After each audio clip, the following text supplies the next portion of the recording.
Сәлем достар, бұл демалысым Қызылорда теміржол вокзалынан Шымкент қаласына Каспий Кз қосымшасы арқылы алған билет құны 3755 теңгені құрайтын пойызға мінуден бастап алды. Бәрін ұмытып, осы саяхатты мен емес, құдды бір өзіңіз жасағандай сезініңізші бір сәт. Пойыздан түскен соң сағат таңертең 9-да Eagles Travel агенттігі арқылы алған турмен Тұттыбұлақ Ақмешіт үңгіріне жол тарттық.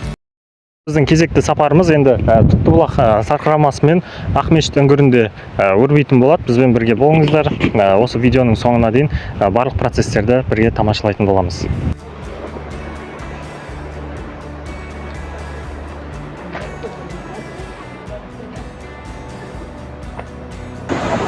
Келесі кезекте біз Тұттыбұлақ үңгірінің аузына келдік. Қазір осының жоғары бөлікке қарай көтерілетін боламыз. Үңгірдің ішкі көрінісі маған түрлі кино туындыларды есіме салды.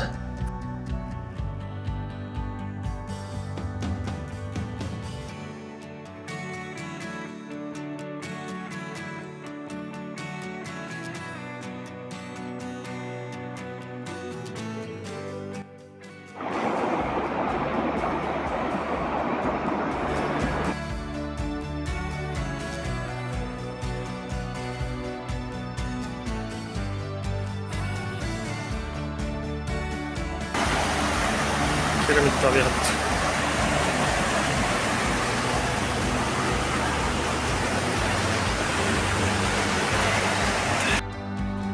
Достар, сарқырамаға жету үшін дәл осындай тереңдігі кеуде қуысынан келетін суды кешіп өтуге тура келеді. Ойлаңызшы, көктен сұрағаным жерден табылды дегендей, күн райының ыстығында дәл осылай салқын суды кешіп өтудің өзі бір уақыт мұздай.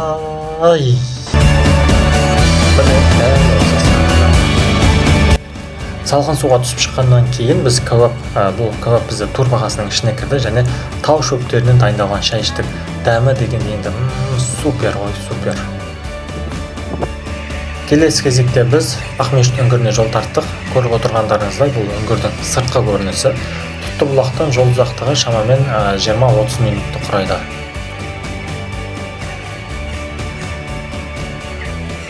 Дәл осы үлкен баспалдақпен үңгірдің ішіне қарай енгенде денеңді салқын леп соғады. Үңгірге ұя салып тастаған құстардың санында енді есеп жоқ. Бірақ сонда да ішкі көрінісі енді сөзбен айтып жеткізе алмаймын. Қандай керемет.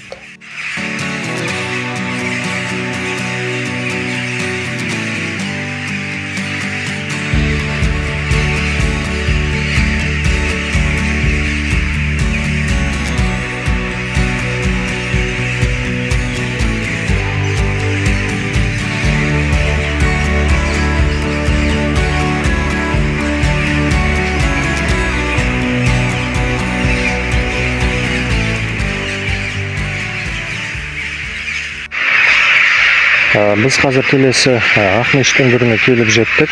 Бұл үңгірдің тарихына қатысты деректер өте көп. Енді мына жердегі атмосфераны сіздерге сөзіме жеткізіп айта алмаймын. Дәл осындай баспалдақпен көтеріліп көнесіз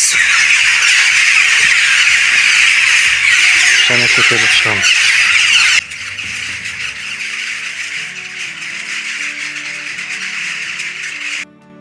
Турдан қайтқан соң сол күні кешке Қазбек қонақ үйінде жартылай люксті 24 сағатқа 9000 теңгеге алып, заттарымды тастап, бұл күнді толықтай қала аралауға арнадым. Ең алғашқы локация Дендро саябақтан басталды. Небәрі 37 теңге төлеп, қате естіген жоқсыз. 37 теңге төлеп, табиғаттың керемет ауасымен тыныстадым.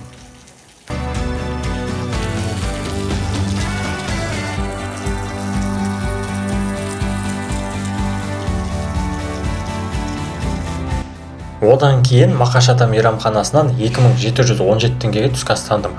Көріп тұрғандарыңыздай, ол бағаға нан, су, дәмді палау, кәуап кірді. Бұл мейрамхананың орналасқан орны дәл осы мешітке қарама қарсы.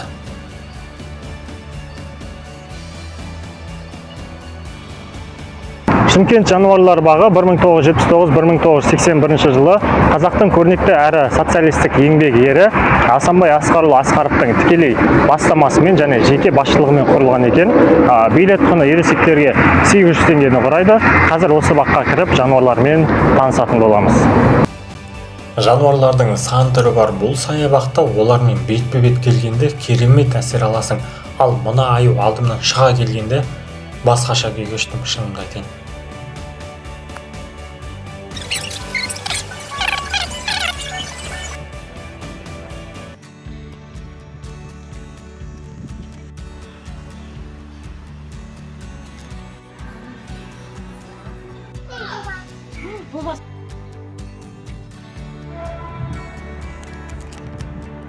Осындай 100 теңгеге карта сатып алып, осы бақтың ішіндегі барлық аттракциондарға қолдана аласыз.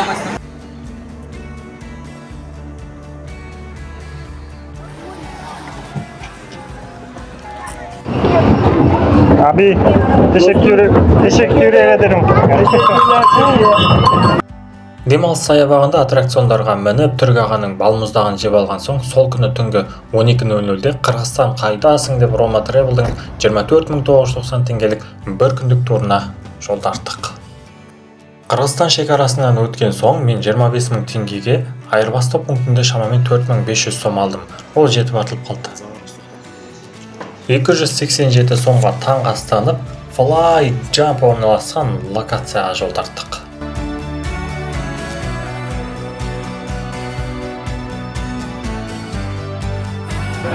Я достар, сонымен біз Fly Jump'тан көптен күткен айырқалпақты Қырғыз еліндегі биіктігі 60 метрді құрайтын секіру аймағына келіп жеттік. Қазір біз 2000 сомға қасына осындай дронмен қызметті сатып алдық. Қазір кезек бойынша сол жақтан секіретін боламыз. Сол бізбен бірге болыңыздар. Мына жерден билет алады. Одан кейін осы жерде кезек күтеді.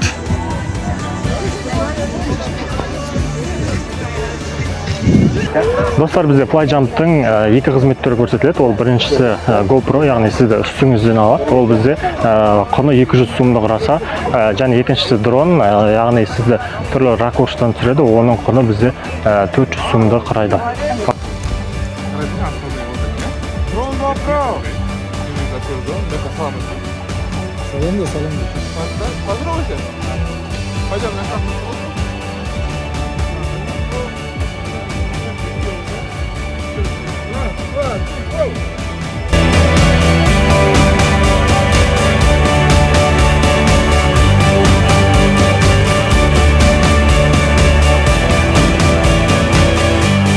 Алпыс метр биіктіктен секірген адамға мұны қорқынышты көпірдің өзі бұйым құрағын болмайды екен.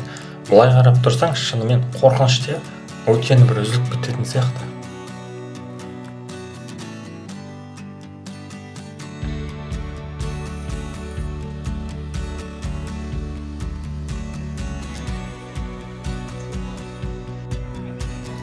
Одан кейін 800 сомға зиплайнға мінді. Бұл зиплайнда да отырып, таудың тамаша табиғатынан әсер алды.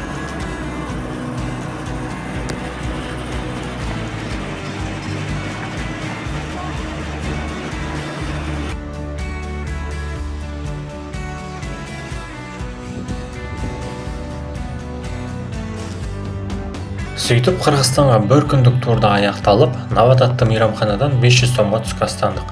Енді мына тамақтың дәмі уыттай аш екен, зорға ішкенім. Менде 300 сом артылып қалып, оны шекарада теңгеге айырбастап алдым. Қырғызстаннан турдан келе сала, күндіз сағат 11-де Бәкейтаудың 6000 теңгелік Ақсуканен ранчо турына бардым. Енді өте қатты шаршадым, өйткені турда тур, сапарда сапар.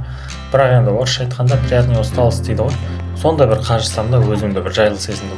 Өйткені тамаша көз тартар табиғат бүкіл шаршауыңды ұмыттырып жібереді.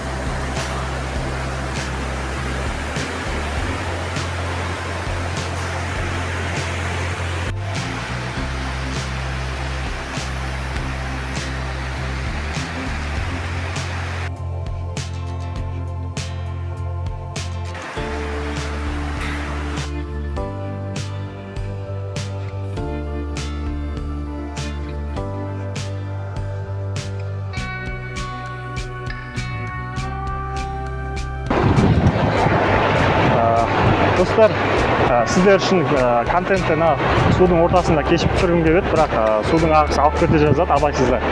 Мына табиғаттың тамаша көрінісіне қарап, бір өлең жолдары есіме түсіп тұр. Таулардан өзен ағар сарқыраған, айнадай сәуле беріп жарқыраған, жел соқса, ыстық соқса, бір қалыпты аралап тау мен тасты арқыраған деген өлең жолдары дәл осы Ақсу каньонға арналғандай.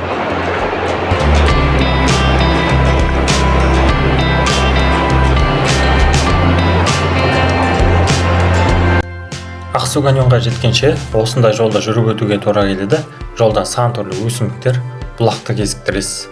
Қараңыздар, қандай керемет табиғат. Мен елімізде осындай тамаша жер бар деп мүлде ойламаппын. Ал енді осы Ақсу каньонда жүрген кезде біз қатты шөлдедік. Күн райы да ыстық болды. Әженің бал татитын мына көжесінің дәмін енді сөзбен айтып жете алмаймын. Мына ауылдың халқына қарап, өте үлкен қызықтым да, осындай таңғажайып табиғатты көркем, құдды бір Швейцария сияқты жерде тұрып, және дәл осындай жасыл шөпке жайқалған 4 түлік малдан ағырған ішудің өзі бақыт қой шіркін. Біз енді Ақсудағы саяхатымызды аяқтадық. Келесі кезекте қазір біз тамақтанып алып, ранчоға қарай баратын боламыз. Сонымен достар, біздің сапарымыз өз мәресіне жетті. Яғни бұл бізде ранчо демалыс орны, бұл жерде ипподром, киіз үйлер және түрлі моторлы қайықтар сынды өзіңіздің демалысыңызды ерекше етіп, естен кетпес етіп өткізуге керемет жер. Бұл бізде көріп тұрғандарыңызда керемет күннің батуына қазір куә болып отырмыз. Бір адамға арналған демалыстың бұл құны сіз үшін арзан ба, қымбат па? Немесе комментарий бөліміне өзіңіздің нұсқаңызды және пікіріңізді білдіре кетіңіз.